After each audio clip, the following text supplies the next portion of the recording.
this episode, we will discuss the importance of working with a mutual life insurance company when you follow the infinite banking concept, and how important it is that you start thinking like an owner instead of a depositor. She's Holly, and she helps people find financial freedom. He's Nate. He makes sense out of money. This is Dollars and Nonsense. If you follow the herd, you will be slaughtered. All right, so today we are talking about infinite banking, believe it or not. I know for those of you who listen to us, we talk about it a decent amount. And we get some questions on various aspects of it from listeners. And you've probably heard us before mention how there's a specific type of life insurance company that really fits with this whole becoming your own banker concept. And that is a company that's called a mutual company.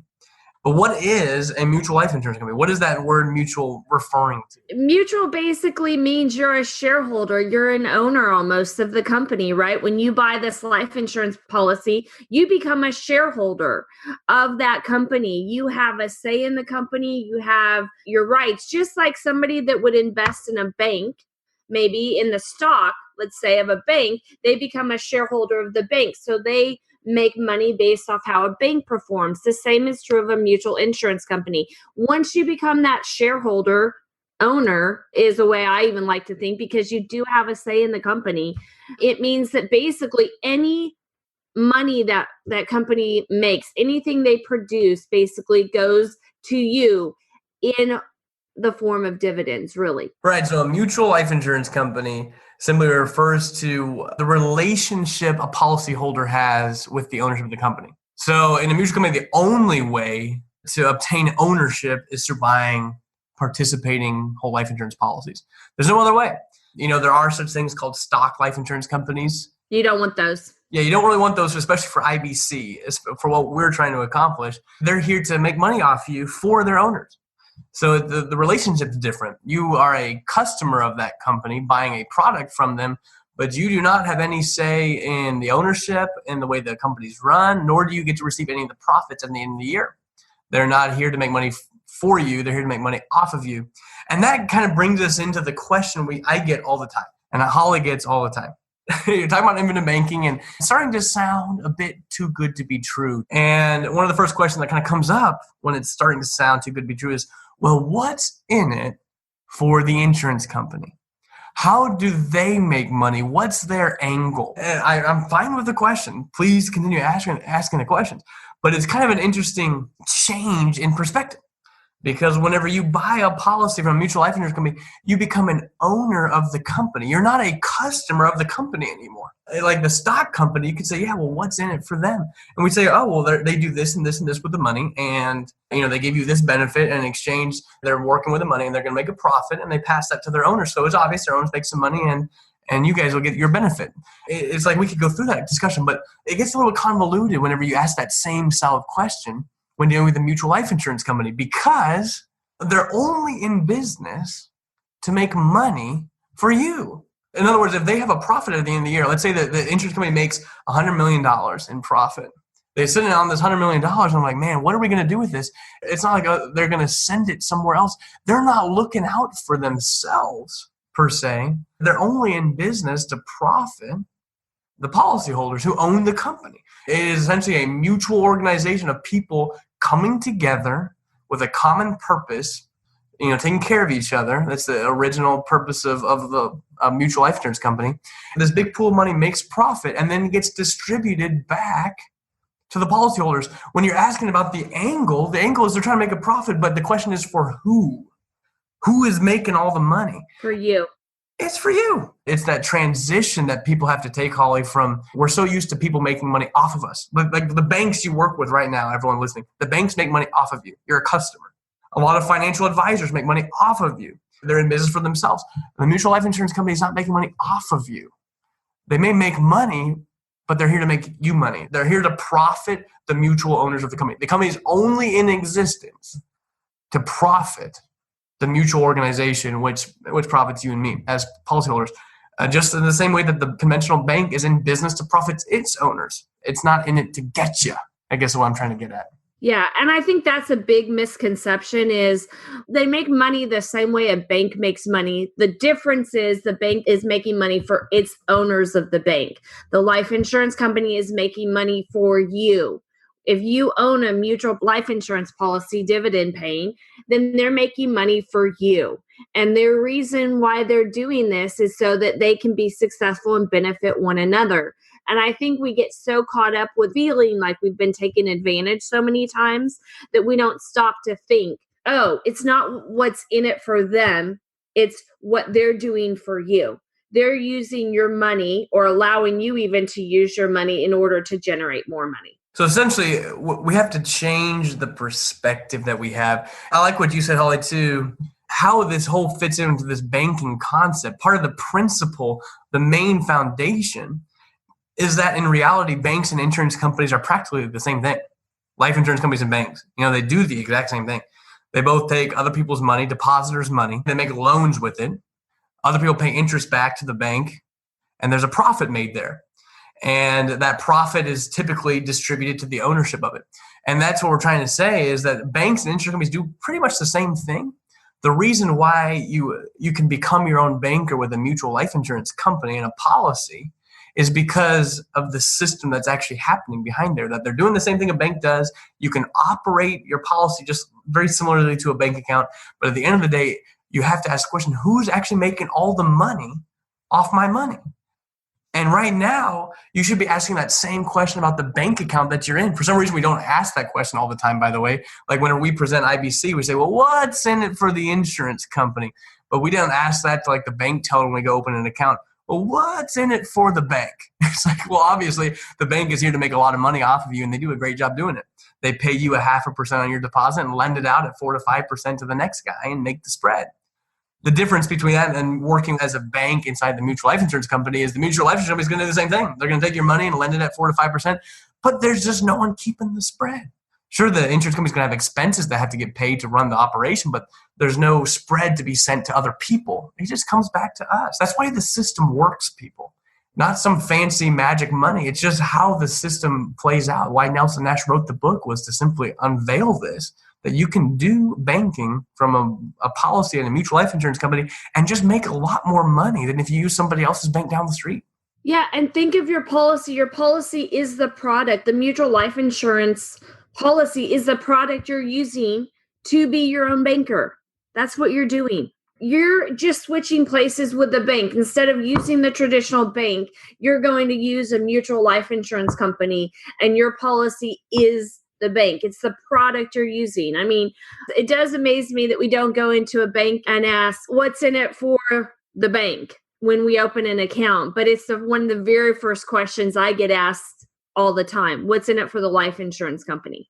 I'm not saying it's hypocritical. I'm just simply saying that we bring that type of mentality in, and that's perfectly fine. I love the question because I love answering the question. Pretty much everything I go into, like if I get pitched an investment opportunity of some sort, that's one of the first questions I ask too. Is, well, what's in it for you? If I put money in this and you're saying all these things that I'm, returns and things I'm going to get, well, how do you make money? I think that's a very good question to ask when dealing with where your money's going. But what's interesting is we can't stay in that mentality when you're starting to work in infinite banking, because then every single little thing that the insurance company does, you're just thinking, oh, that's how they're getting me. Oh, that's how they're sticking it to me. Oh, this or that. And we're constantly thinking that there's a little bit of they're off to make money off of me. They're using me. Our guards are up because we're so used to being used like that. And so whenever you work with a mutual company, you have to change your mentality from being just a depositor or a customer into being an owner. And everything the insurance company does that helps them make money also helps your policy make more money with higher dividends. Anything that helps make the insurance company money, I'm all for, because that just means the more money comes back to us as policyholders. I know they're making a huge amount of money off all of us. They're not going to keep it. They send it back. That's the whole purpose of the mutual organization, is to profit the policyholders. They're just serving us. That really is, I know it sounds magical, but it's like Nelson Nash in his book, he says it's kind of like a trust agreement, a trust arrangement, where you have a grantor who puts the money in. That's kind of like you as the policy owner. You have the trustee that works with the money, and then you have a beneficiary on the backside. The insurance company is just the trustee of the money. They're the ones who are putting it to work to make profit, but the trustee doesn't own the money. It's not his money. He may be getting paid, the expenses, of course, of the company are getting paid, but in reality, the only reason they're making money is because of the grantor and the beneficiary want this guy to do well. It's not like he has any ownership of it. You are the owner of the company. You are the owner of the policy. The insurance company is just the servicer of it, is essentially what it is. Have you ever wondered how to stop worrying and just make and keep more of your money? We believe in challenging the status quo. We believe in defying conventional wealth tools while maintaining traditional values. After all, most of those conventional tools only ever seem to make someone else on the inner circle rich. You can become debt-free, in control, secure, and achieve financial significance. Private family financing can be used in your life and even your business. Let us help set you free from worry. Visit livingwealth.com/freedom to receive your free copy of the Tree of Wealth. You'll learn about the tools banks themselves use and rarely speak about openly.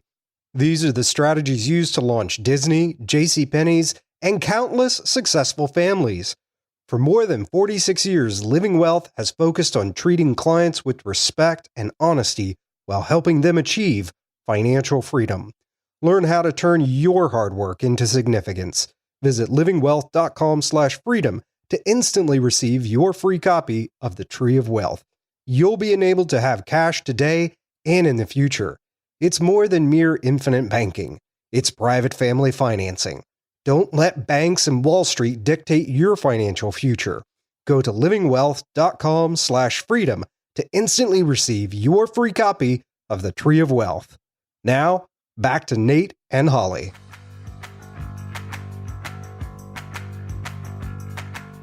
Stop thinking like you're the depositor on your whole life insurance policy and actually view it as you are the owner. There's a line, it says you're the owner of this life insurance policy.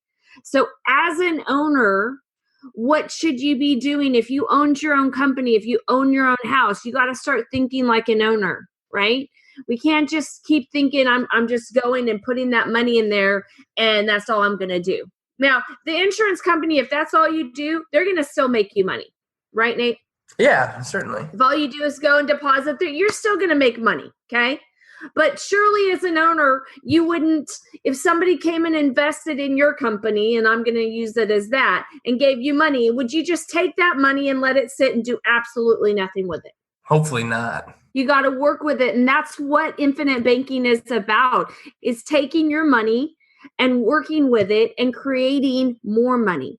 I think that's a good point, Holly, is that it kind of goes both ways. Not only is it helpful to see yourself as an owner, as far as your relationship goes with the insurance company and kind of getting over that fear of them being out to get you. But secondly, if you think like an owner, which we've talked about this on other podcasts, if you just actually think of yourself as an owner of this business of banking that you're taking a hold of, you're right, Holly, you're going to be way more successful regardless of what the policy is doing just by itself. How you use it is going to be a huge deal. So that ownership kind of goes both ways, I think, of what you were kind of getting to, is that, yeah, we can change our perspective on our relationship with the insurance company that they're not out to get us, but also as ownership, we can have some of that responsibility laid on our shoulders that how I use this policy and what I do with it can greatly impact myself. It's not just a depository, it's not just letting money sit, but it's how I use it. And keeping money in motion can certainly help improve your overall financial well-being. I absolutely want you to view every premium as a deposit, okay? I absolutely do want you to do that. But it's a deposit into your own bank account.